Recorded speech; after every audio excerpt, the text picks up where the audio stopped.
നിലവിൽ 0% tariff ഉള്ളതിനാണ് tariff ഒഴിവാക്കി എന്ന് വീണ്ടും ആവർത്തിച്ച് പറയുന്നത്. അപ്പോൾ ഇതൊരു വൈഡർ അനാലിസിസ് വരുമ്പോൾ യഥാർത്ഥത്തിൽ ഇന്ത്യക്ക് ഈ കാര്യമായ ഇളവുകൾ കിട്ടി എന്ന് പറയുന്ന ഒരു പ്രതീതി അത് എത്രത്തോളം ന്യായമാണ് എന്ന് പറയേണ്ടതുണ്ട്. അതുമാത്രമല്ല, ടാരിഫ് യുദ്ധമൊക്കെ തുടങ്ങുന്നതിന് മുൻപ് നിലവിലുണ്ടായിരുന്ന ടാരിഫിനേക്കാൾ കൂടുതൽ തന്നെയാണ് ഇപ്പോൾ ടാരിഫ്. എക്കാലത്തുമുള്ള ഒരു സുഹൃത്തിനെ വഞ്ചിച്ചാലും അവരുടെ കണ്ണീർ വീണാലും സാരമില്ല, പുതിയതായി വന്ന ഒരു പൊന്നുതമ്പുരാൻ ഇതാ നമുക്ക് രക്ഷ കൊണ്ടുവരും എന്ന ഒരു നിഗമനമാണ്. ഇതിനെ ഒരു പ്രാക്ടിക്കൽ സൈഡ് ആയിട്ട് നമ്മൾ കാണുന്നു. പൊളിറ്റിക്കൽ റെറ്ററിക് എന്നതിനെ മാറ്റിവെച്ച് കഴിഞ്ഞാൽ യഥാർത്ഥത്തിൽ അമേരിക്കൻ സമ്മർദ്ദത്തിന് മുമ്പിൽ ഇന്ത്യ വഴങ്ങേണ്ടതുണ്ടായിരുന്നു. ഡോളറിൻ്റെ തേർവാഴ്ച നിലനിൽക്കുന്നിടത്തോളം കാലം എപ്പോഴും ഇന്ത്യക്ക് സമ്മർദ്ദം തന്നെയാണ്. ഇന്ത്യക്ക് മാത്രമല്ല, മറ്റു രാജ്യങ്ങൾക്കും സമ്മർദ്ദമാണ്. ഓൾട്ടർനേറ്റ് കറൻസിയെക്കുറിച്ചുള്ള ഒരു മീനിങ് നെഗോസിയേഷൻ നടത്താനുള്ള അവസരമാണ് ഇപ്പോൾ ഇന്ത്യ കളഞ്ഞു കുളിച്ചിരിക്കുന്നത്. എണ്ണ വിലയിൽ വർധനയുണ്ടായാൽ അത് എണ്ണ കമ്പനികൾ പാസ് ഓൺ ചെയ്യുന്നത് ജനങ്ങൾ നേരെയാകും. ഇപ്പം തന്നെ ഗവൺമെൻറ് കൈയൊഴിഞ്ഞിരിക്കരുത്. ഇപ്പോൾ ഈ ബംഗാൾ തിരഞ്ഞെടുപ്പ് ഉൾപ്പെടെ കേരളം, ബംഗാൾ, തമിഴ്നാട്, ആസാം തിരഞ്ഞെടുപ്പ് കഴിഞ്ഞു കഴിഞ്ഞാൽ കാര്യമായൊരു വിലവർധന പ്രതീക്ഷിക്കാവുന്നതേ ഉള്ളൂ.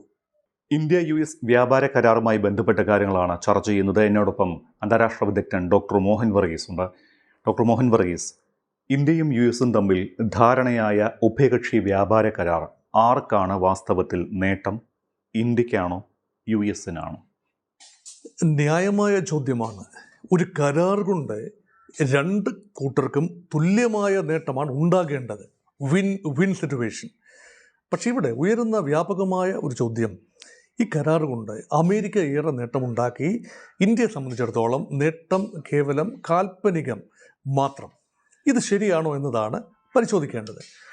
നോക്കൂ, തീരുവ അമേരിക്ക മുൻകാലങ്ങളിൽ, അതായത് ഡൊണാൾഡ് ട്രംപിൻ്റെ ആദ്യ ഊഴത്തിൽ യഥാർത്ഥത്തിൽ കാര്യമായ തീരുവ ഉണ്ടായിരുന്നില്ല. ഈ ലോക വ്യാപാര സംഘടനയുടെ നോം അനുസരിച്ചുള്ള MFN, most favoured nation treatment അനുസരിച്ചുള്ള തീരുവകൾ, അത് യഥാർത്ഥത്തിൽ പല ഐറ്റംസിനും 2%, 3%, 9% വരെയൊക്കെയായിരുന്നു തീരുവകൾ. ആ തീരുവകൾ അവിടെ നിലനിൽക്കുകയാണ്. അതിന് പുറമെയാണ് ഡൊണാൾഡ് ട്രംപ് പ്രഖ്യാപിച്ച 25% തീരുവ, പിന്നീട് 25% പിഴ തീരുവ. അങ്ങനെയെങ്കിൽ ഇപ്പോൾ പിഴത്തീരുവ ഒഴിവാക്കിയിരിക്കുന്നു. റഷ്യയിൽ നിന്ന് എണ്ണ വാങ്ങുന്നത് നിർത്തിയാൽ പൂർണ്ണമായും പിഴത്തീരുവ ഒഴിവാകും. അത് ശരിയാണ്, ഒഴിവാക്കിയിരിക്കുന്നു. ബാക്കി 25 അവശേഷിക്കുന്നതിൽ നിന്നുമാണ് 18 കൊണ്ടുവന്നത്. അങ്ങനെയെങ്കിൽ 18 തന്നെ 9% മുൻകാലങ്ങളിൽ പല കാര്യങ്ങളിലും ഉണ്ടായിരുന്ന തീരുവ കൂടി ചില ഉൽപ്പന്നങ്ങൾക്കെങ്കിലും ബാധകമാണ് എന്നോർക്കണം. ഉദാഹരണത്തിന് തുണിത്തരങ്ങൾ. അപ്പോൾ ഇപ്പോൾ തുണിത്തരങ്ങൾ കേരളത്തിൽ നിന്നോ അല്ലെങ്കിൽ ഇന്ത്യയിൽ നിന്ന് എവിടെ നിന്നെങ്കിലും കയറ്റി അയക്കുന്നതിന് 18% അമേരിക്കയിൽ ചെല്ലുമ്പോൾ ഇറക്കുമതി തീരുവ, ടാരിഫ്. അത് ഒരുപക്ഷെ ബംഗ്ലാദേശിൽ ഉള്ള 20%, പാകിസ്ഥാനുള്ള 19% എല്ലാം കുറവാണ്. അതുകൊണ്ട് ഇന്ത്യക്ക് മെച്ചം എന്നാണല്ലോ പൊതുവെ പറയുന്നത്. നോക്കൂ, യഥാർത്ഥത്തിൽ MFN തീരുവ അവിടെ ഉണ്ട്. അത് കൂടിച്ചേർക്കുമ്പോൾ 18 + 9, 27% വരെ തീരുവയാകാം. അത് പ്രത്യേകമായി ഒഴിവാക്കുന്നു എന്ന ഒരു കാര്യം അന്തിമ കരാറിൽ ഉൾപ്പെട്ടിട്ടില്ല എങ്കിൽ, അതേസമയം ഇന്ത്യയിൽ നോക്കൂ, ഇന്ത്യയിൽ MFN അനുസരിച്ച് നിലവിലുണ്ടായിരുന്നൊരു മിനിമം ടാരിഫ് അത് ഉൾപ്പെടെ കുറച്ചുകൊണ്ട് വരികയാണ്. അതുകൊണ്ട് ഇന്ത്യയെ സംബന്ധിച്ചിടത്തോളം സമഗ്രമായ പൊളിച്ചെഴുത്താണ് യഥാർത്ഥത്തിൽ ഇറക്കുമതിയിൽ സംഭവിച്ചത്. അമേരിക്കയ്ക്ക് സമഗ്രമായ പൊളിച്ചെഴുത്തല്ല, ചില മേഖലകളിൽ മാത്രമാണ് പൊളിച്ചെഴുത്ത് നടന്നിട്ടുള്ളത്. അതുമാത്രമല്ല, സെക്ടർ സ്പെസിഫിക്കായി ഇവിടെ നേട്ടങ്ങളും കോട്ടങ്ങളും പറയുമ്പോൾ ഇന്ത്യക്ക് എക്കാലത്തും കയറ്റുമതി ചെയ്യാൻ ഉണ്ടായിരുന്ന കാര്യങ്ങൾ മാത്രമാണ് വീണ്ടും കയറ്റുമതി ചെയ്യാനുള്ളത്. തുകലുൽപ്പന്നങ്ങൾ, അവിടെ അത് 18% തീരുവ ഉണ്ടാകും. ടെക്സ്റ്റൈൽ, യാൺ, തുണിത്തരങ്ങൾ, അവിടെയും 18% ഉണ്ടാകും. അതേസമയം ഇപ്പോൾ 0% ടാരിഫാണ് ചില കാര്യങ്ങൾ, ചില അഗ്രികൾച്ചറൽ പ്രോഡക്റ്റ് ഇന്ത്യയിൽ നിന്നും അമേരിക്കയിലേക്ക് കയറ്റുമതി ചെയ്യുന്നതിന് 0% ആണ്. ഉദാഹരണത്തിന് കാഷ്യൂനട്ട്, പറങ്ങേണ്ടി, സുഗന്ധ വ്യഞ്ജനങ്ങൾ, അതുപോലെ മറ്റു കാര്യങ്ങൾ, തേയില, കാപ്പി, എല്ലാത്തിനും 0% ടാരിഫാണ് അമേരിക്കയിൽ. ഇറക്കുമതി തീരുവ ഇല്ല എന്ന് പറയുന്നതുകൊണ്ട് ആഹ്ലാദചിത്തരാവുകയാണ് ഭാരതം. പക്ഷേ ഇതിൻ്റെ യാഥാർത്ഥ്യം എന്താണ്? അത് 2025 നവംബറിൽ തന്നെ ഒരു 199 ഇനങ്ങളുടെ പട്ടിക അമേരിക്ക പുറത്തുവിട്ടു. അതനുസരിച്ച് ഇവയ്ക്കൊന്നും തന്നെ ടാരിഫ് ഇല്ല. നിലവിൽ 0% ടാരിഫ് ഉള്ളതിനാണ് ടാരിഫ് ഒഴിവാക്കി എന്ന് വീണ്ടും ആവർത്തിച്ച് പറയുന്നത്. അപ്പോൾ ഇതൊരു വൈഡർ അനാലിസിസ് വരുമ്പോൾ യഥാർത്ഥത്തിൽ ഇന്ത്യക്ക് ഈ കാര്യമായ ഇളവുകൾ കിട്ടി എന്ന് പറയുന്ന ഒരു പ്രതീതി അത് എത്രത്തോളം ന്യായമാണ് എന്ന് പറയേണ്ടതുണ്ട്. അത് മാത്രമല്ല, ടാരിഫ് യുദ്ധമൊക്കെ തുടങ്ങുന്നതിന് മുൻപ് നിലവിലുണ്ടായിരുന്ന ടാരിഫിനേക്കാൾ കൂടുതൽ തന്നെയാണ് ഇപ്പോൾ ടാരിഫ്. ഇന്ത്യക്ക് ആകെ ആശ്വസിക്കാവുന്നത് ഇന്ത്യയുടെ കോമ്പറ്റീറ്റേഴ്സായ ഇപ്പോൾ മലേഷ്യ, ഇന്തോനേഷ്യ, തായ്ലൻഡ് അല്ലെങ്കിൽ വിയറ്റ്നാം, ഇവരൊക്കെ ടെക്സ്റ്റൈൽ സുഗന്ധദ്രവ്യ കയറ്റുമതിയിലൊക്കെ ഇന്ത്യയുടെ കോമ്പറ്റീറ്റേഴ്സാണ്. ഇവരുമായി തട്ടിച്ചു നോക്കുമ്പോൾ ഇന്ത്യയുടെ അവിടെ ഇന്ത്യൻ ഉൽപ്പന്നങ്ങൾ ഇറക്കുമതി ചെയ്യുമ്പോൾ തീരുവ കുറവാണ് ലേശം കുറവാണ് എന്നത് മാത്രമാണ് ഇന്ത്യക്ക് പറയാനുള്ളത്. അത് മാത്രമല്ല, അമേരിക്കയുടെ ആകെ ടെക്സ്റ്റൈൽ ഇപ്പോൾ ഇന്ത്യക്ക് കയറ്റി അയക്കാവുന്നതിനൊരു പരിധിയുണ്ട്. പെട്ടെന്ന് തന്നെ കപ്പാസിറ്റി ബിൽഡിങ് ഉണ്ടാവണം. അതുകൊണ്ട് അമേരിക്കയിലൊക്കെ വൻതോതിലാണ് റെഡിമെയ്ഡ് ഗാർമെൻറ്റ്സിൻ്റെ ആവശ്യമുള്ളത്. അത്രയും വലിയ മാർക്കറ്റ് പ്രൊവൈഡ് ചെയ്യാൻ ഇന്ത്യക്ക് ഉടനടി കഴിയില്ല. It may take some time. അതിനുള്ളിൽ തന്നെ ഇപ്പോൾ ബംഗ്ലാദേശുമായി അമേരിക്ക പ്രത്യേക കരാർ. അവസാന നിമിഷം ബംഗ്ലാദേശിൽ 2 ദിവസത്തിനുള്ളിൽ പൊതു തെരഞ്ഞെടുപ്പ് നടക്കുകയാണ്. അപ്പോൾ ദുരൂഹമായ സാഹചര്യത്തിൽ, നിഗൂഢമായ സാഹചര്യത്തിൽ ബംഗ്ലാദേശുമായി ഡീറ്റെയിൽസ് പുറത്തു വിട്ടിട്ടില്ലാത്ത ഒരു കരാറിൽ അമേരിക്ക എത്തിച്ചേർന്നിരിക്കുന്നു. ഇപ്പോൾ അനൗപചാരികമായി കേൾക്കുന്നത് ബംഗ്ലാദേശിന് 15% തീരുവ മാത്രമേ ഉള്ളൂ. അങ്ങനെയെങ്കിൽ ടെക്സ്റ്റൈൽ ഇൻഡസ്ട്രി, ബംഗ്ലാദേശിലെ ടെക്സ്റ്റൈൽ ഇൻഡസ്ട്രിക്കാണ് പ്രയോജനം ഉണ്ടാവുക, ഇന്ത്യയിലെ ടെക്സ്റ്റൈൽ കയറ്റുമതിക്കാർക്കല്ല. അതുകൊണ്ട് ഇന്ത്യയെ സംബന്ധിച്ചിടത്തോളം ഇത് ഒരു political statement, geo political statement എന്നതിന് ഉപരിയായി നമ്മുടെ ഒരു ഷിഫ്റ്റ് വരികയാണ്. റഷ്യയോടുള്ള ആശ്രിതത്വം കുറച്ച് കൊണ്ടുവരിക, പ്രത്യേകിച്ച് ഓയിൽ ഡിപ്പെൻഡൻസി കുറച്ച് കൊണ്ടുവരിക, അല്ലെങ്കിൽ പഴയ സൗഹൃദത്തിന് ചെറിയ ഉലച്ചിൽ തട്ടിയാലും സാരമില്ല, എക്കാലത്തുമുള്ള ഒരു സുഹൃത്തിനെ വഞ്ചിച്ചാലും അവരുടെ കണ്ണീർ വീണാലും സാരമില്ല, പുതിയതായി വന്ന ഒരു പൊന്നുതമ്പുരാൻ ഇതാ നമുക്ക് രക്ഷ കൊണ്ടുവരും എന്ന ഒരു നിഗമനമാണ്. ഇതിനെ ഒരു പ്രാക്ടിക്കൽ സൈഡ് ആയിട്ട് നമ്മൾ കാണുന്നു. അതുമാത്രമല്ല, നമ്മുടെ സ്ട്രാറ്റജിക് ഓട്ടോണമിയുടെ ഭാഗമായി കാണുന്നു. നമ്മുടെ പ്രിഫറൻസസ് വലുതാണ്, ദേശീയ താല്പര്യത്തിന് അതൊക്കെ വലുതാണ് എന്നല്ല. നമ്മുടെ പീയൂഷ് ഗോയൽ എത്രയെല്ലാം വിശദീകരിക്കാൻ ശ്രമിച്ചാലും കല്ലുകടികൾ അവശേഷിക്കുന്നു. ജോയിൻറ്റ് സ്റ്റേറ്റ്മെൻറ്റ് പുറത്തു വന്നു. ആശയക്കുഴപ്പങ്ങളെല്ലാം മാറേണ്ടതാണ്. പക്ഷേ കൂടുതൽ ആശയക്കുഴപ്പങ്ങൾ ഉണ്ടാകുന്നു എന്നല്ലാതെ നിലവിലുള്ള ആശയക്കുഴപ്പങ്ങൾ മാറുന്നതുമില്ല. കൂടുതൽ ദുരൂഹത ഏറുന്നു എന്നല്ലാതെ കൃത്യമായ ഒരു നിഗമനങ്ങളിലെത്താൻ കഴിയുന്നില്ല. ഇവിടെ അമേരിക്ക കുറയ്ക്കുന്നത് കഴിഞ്ഞ വർഷം കൂട്ടിയ തീരുവ മാത്രമാണ്. ഇന്ത്യ ആകട്ടെ കാർഷിക മേഖലയിൽ ഉൾപ്പെടെ തീരുവ വെട്ടിക്കുറച്ചോ പൂർണ്ണമായും ഒഴിവാക്കിയോ അമേരിക്കയുടെ പല ആവശ്യങ്ങൾക്കും വഴങ്ങി കൊടുത്തിരിക്കുകയാണ്. അപ്പോൾ ഇന്ത്യ US ഡീൽ ഫലത്തിൽ US-നാണ് അനുകൂലമെന്ന വിമർശനത്തിന് പ്രസക്തി കൂടുകയാണോ? അങ്ങനെയുള്ള ഒരു ആരോപണത്തിന് കൂടുതൽ ടേക്കേഴ്സ് ഉണ്ടാവുകയാണ്. അതൊരു പൊളിറ്റിക്കൽ റെറ്ററിക് എന്നതിനെ മാറ്റിവെച്ച് കഴിഞ്ഞാൽ യഥാർത്ഥത്തിൽ അമേരിക്കൻ സമ്മർദ്ദത്തിന് മുമ്പിൽ ഇന്ത്യ വഴങ്ങേണ്ടതുണ്ടായിരുന്നോ? ഇന്ത്യയെ സംബന്ധിച്ചിടത്തോളം ഓപ്ഷൻസ് ഉണ്ടായിരുന്നോ? ഉള്ള ഓപ്ഷൻസ് ഉപയോഗിക്കാൻ സാധിച്ചോ? അതോ ഇന്ത്യ ഏകപക്ഷീയമായി കീഴടങ്ങുകയായിരുന്നോ? ഇതാണ് ചോദ്യം. നമ്മളെ സംബന്ധിച്ചിടത്തോളം വലിയ ഓപ്ഷൻസാണ് നമ്മുടെ മുമ്പിൽ ഉണ്ടായിരുന്നത്. കാരണം ഒരു ദീർഘകാലം അമേരിക്കയ്ക്കെതിരെ മുട്ടം വെട്ടി പിടിച്ചു നിൽക്കാനാവില്ല. അതുകൊണ്ട് പുതിയ വിപണികൾ തേടുന്ന തിരക്കിലായിരുന്നു ഭാരതം. അങ്ങനെയാണ് യൂറോപ്യൻ വിപണി തേടിയത്. അതുപോലെ നിലവിലുള്ള വിപണികൾ, സൗത്ത് ഈസ്റ്റ് ഏഷ്യൻ വിപണി ഉൾപ്പെടെയുള്ളത് വികസിപ്പിച്ചു കൊണ്ടുവരേണ്ടതുണ്ട്. അതുമാത്രമല്ല, ഇപ്പം ചൈന, റഷ്യ പോലെയുള്ള രാജ്യങ്ങളുമായിട്ട് പോലും വിപണി സാധ്യതകൾ കൂടുതലായി പരിശോധിക്കേണ്ട ഒരു അവസരമാണ്. അതിനെല്ലാം പുറമെ ഡോളറിൻ്റെ തേർവാഴ്ച നിലനിൽക്കുന്നിടത്തോളം കാലം എപ്പോഴും ഇന്ത്യക്ക് സമ്മർദ്ദം തന്നെയാണ്. ഇന്ത്യക്ക് മാത്രമല്ല, മറ്റ് രാജ്യങ്ങൾക്കും സമ്മർദ്ദമാണ്. ഈ ഡോളർ റെജിമിനെ, ലോക വ്യവസ്ഥയെ തന്നെ നിയന്ത്രിക്കുന്ന രീതിയിൽ അമേരിക്കൻ ഡോളർ വളരുന്നത് കുറച്ചുകൊണ്ട് വരണമെങ്കിൽ ഓൾട്ടർനേറ്റ് കറൻസിയെക്കുറിച്ചുള്ള ഒരു മീനിങ് ഫുൾ നെഗോസിയേഷൻ നടത്താനുള്ള അവസരമാണ് ഇപ്പോൾ ഇന്ത്യ കളഞ്ഞു കുളിച്ചിരിക്കുന്നത്. യഥാർത്ഥത്തിൽ അതത്ര ക്ഷിപ്രസാധ്യമായ കാര്യമല്ല. It does not make macro economic sense ഈ പ്രഥമദൃഷ്ടിയ നോക്കുമ്പോൾ. ഒരു മോണിറ്ററി സെൻസ് ഉടനടി നമുക്ക് കാണാനുമാവില്ല. പക്ഷേ ദീർഘകാല അടിസ്ഥാനത്തിൽ അവനവൻ്റെ കറൻസിയിൽ, അതായത് ഇന്ത്യൻ റുപ്പിയിൽ ട്രേഡ് ചെയ്യാനുള്ള അവസരം, അന്തരീക്ഷം നിലനിൽക്കെ, അത് റഷ്യയുമായിട്ടെങ്കിലും നിലനിൽക്കെ, അതുപേക്ഷിച്ച് റഷ്യയുമായുള്ള എണ്ണ വ്യാപാരം പൂർണ്ണമായി ഉപേക്ഷിക്കുന്നു എന്ന് പറയുമ്പോൾ ഇവിടെ അഡ്വാൻറ്റേജ് അമേരിക്ക എന്ന് പറയേണ്ടി വരും. അതുമാത്രമല്ല, അമേരിക്ക ഇന്ത്യയുടെ വാതിലിൽ മുട്ടുകയായിരുന്നു ഏറെക്കാലമായി. ഇന്ത്യയുടെ കാർഷിക വിപണി തുറന്നു നൽകണം, ഇതായിരുന്നു ആവശ്യം. അത് ഏതാണ്ട് സാധിച്ചിരിക്കുന്നത്. പൂർണ്ണമായി തുറന്നു നൽകിയെന്ന് പറയാനാവില്ല. ചില കാര്യങ്ങൾക്ക് ധാന്യങ്ങൾ ഉൾപ്പെടെയുള്ള ഇറക്കുമതിക്ക് കർശനമായ നിയന്ത്രണങ്ങൾ ഇപ്പോഴും ഉണ്ട്, അത് ശരിയാണ്. അതുപോലെ പഴവർഗ്ഗങ്ങളുടെ ഇറക്കുമതിക്കും ധാന്യങ്ങളുടെ ഇറക്കുമതിക്കും തീരുവകൾ ബാധകം തന്നെയാണ്, കോട്ടായും ബാധകമാണ്. പക്ഷേ ഇവിടെ നോക്കൂ, രണ്ട് കാര്യങ്ങൾ എടുത്തു പറയേണ്ടതുണ്ട്. ഒന്ന്, ഈ പശുക്കൾക്കുള്ള കാലിത്തീറ്റ. അപ്പോൾ കാലിത്തീറ്റയിൽ പലപ്പോഴും ഈ പല ഇനം റെസിഡ്യൂ, ബാക്കി വരുന്ന വിത്തിനങ്ങൾ, അതിൻ്റെ പൊട്ടും പൊടിയും എല്ലാം ചേർത്ത കാര്യങ്ങൾ, അത് കാലിത്തീറ്റ വൻതോതിൽ ഇറക്കുമതി ചെയ്യാം എന്നാണ് പറയുന്നത്. അതിനകത്ത് അത് പൂർണ്ണമായി കാർഷിക കാലിത്തീറ്റ മാത്രമാണോ, അതിൽ മാംസത്തിൻ്റെ അംശം അടങ്ങിയിരിക്കുന്നുണ്ടോ എന്ന ഒരു ചോദ്യമാണ്. അതേക്കുറിച്ച് കാര്യമായ ഒരു ക്ലാരിറ്റി വന്നിട്ടില്ല. അതുകൊണ്ട് അമേരിക്കയിൽ സാധാരണ ഉപയോഗിക്കുന്ന ഒരു തരം കാലിത്തീറ്റ, അത് എല്ലാം മിക്സ്ഡാണ്, അതൊരു അസോർട്ട്മെൻറ്റ് ഓഫ് കാര്യങ്ങളാണ്.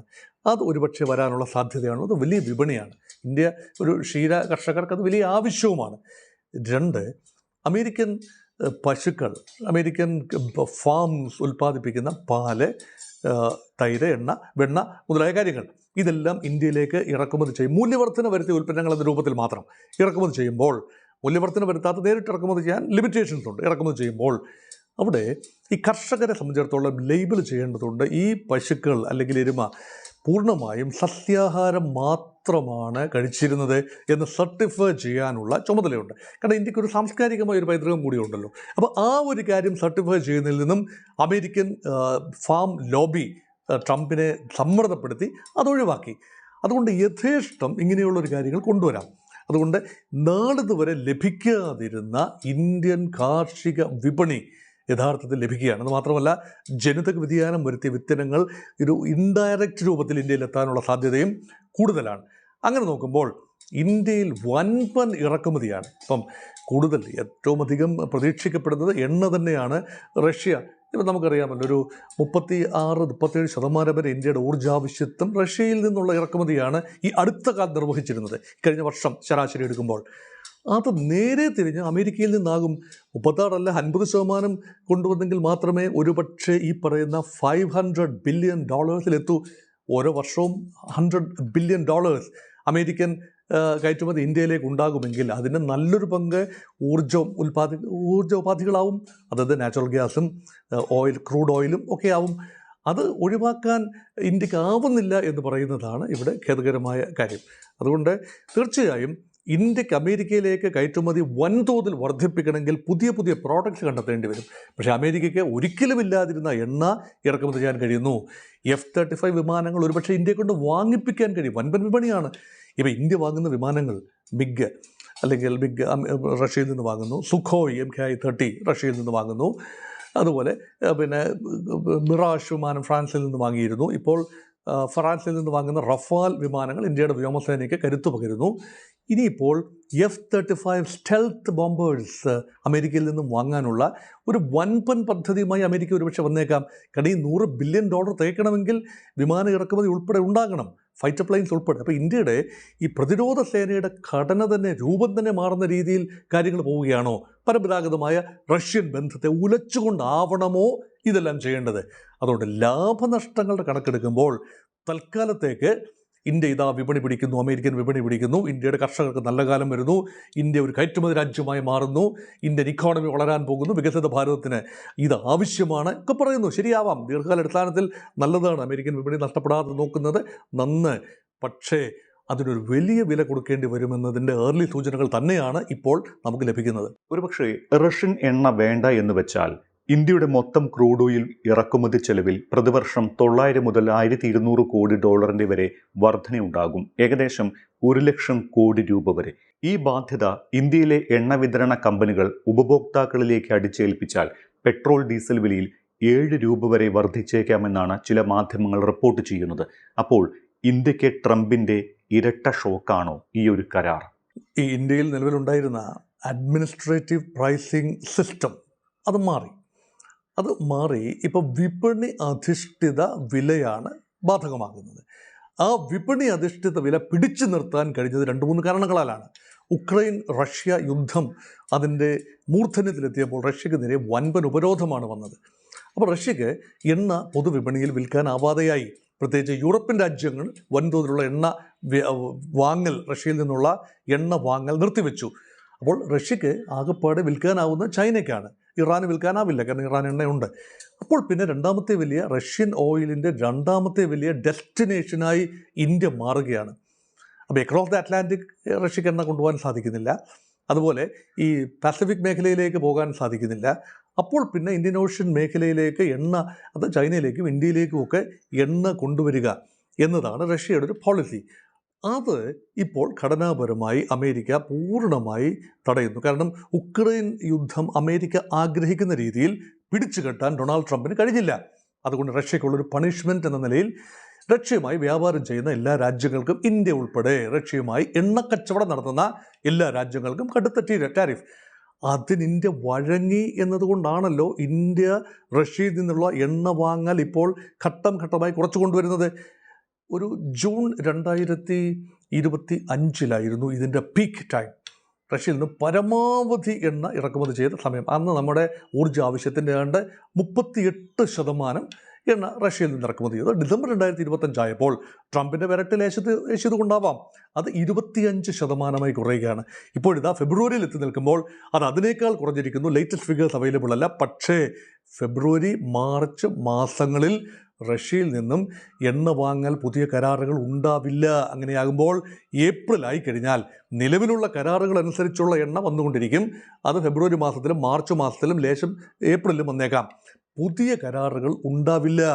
Indian oil corporation, Hindustan petroleum, Bharat petroleum, Reliance petroleum ഇതെല്ലാം തന്നെ പൂർണ്ണമായി കംപ്ലൈ ചെയ്ത് കഴിഞ്ഞു. നെയ്റ ഉൾപ്പെടെയുള്ള റഷ്യൻ കമ്പനിക്ക് 49% ഓഹരി പങ്കാളിത്തമുള്ള സംരംഭങ്ങളിൽ അവർക്ക് മാത്രം ഒരു പക്ഷേ തുടർന്നും ചെറിയ തോതിൽ ഇറക്കുമതി ചെയ്യാൻ ആവുമായിരിക്കാം. പക്ഷേ അതിലും നിയന്ത്രണങ്ങൾ വന്നേക്കാം. അതുമാത്രമല്ല, പ്രധാനപ്പെട്ട കാര്യം, ഇന്ത്യക്ക് ഇന്ത്യൻ റുപ്പി കൊടുത്ത് റഷ്യയിൽ നിന്നും എണ്ണ വാങ്ങാം. എന്തുമാത്രം ഡോളറാണ് നമ്മൾ സേവ് ചെയ്യുന്നത്. പ്രഷ്യസ് ഫോറിൻ എക്സ്ചേഞ്ച് റിസർവ് മറ്റ് രാജ്യങ്ങളിൽ നിന്ന്, അമേരിക്കയിൽ നിന്നുൾപ്പെടെ എണ്ണ വാങ്ങുമ്പോൾ, അതായത് ക്രൂഡ് ഓയിൽ വാങ്ങുമ്പോൾ ഇന്ത്യ കൊടുക്കേണ്ടത്, അതിനുള്ള പണമായി കൊടുക്കേണ്ടത് ഡോളറിലാണ്. ഗൾഫ് രാജ്യങ്ങളിൽ നിന്നാണെങ്കിലും ഡോളർ അധിഷ്ഠിത വ്യാപാരമാണ്. അത് റുപ്പി അധിഷ്ഠിതമായി വരുമ്പോൾ നമുക്കത് അഡ്വാൻറ്റേജസ് ആണ്. വൻപൻ നേട്ടമാണ്. വിദേശ നാണ്യ കരുതൽ ശേഖരത്തിൽ വലിയ നേട്ടം ഉണ്ടാകുന്നു. അതൊന്ന്. 2, കൺസെഷണൽ റേറ്റാണ്.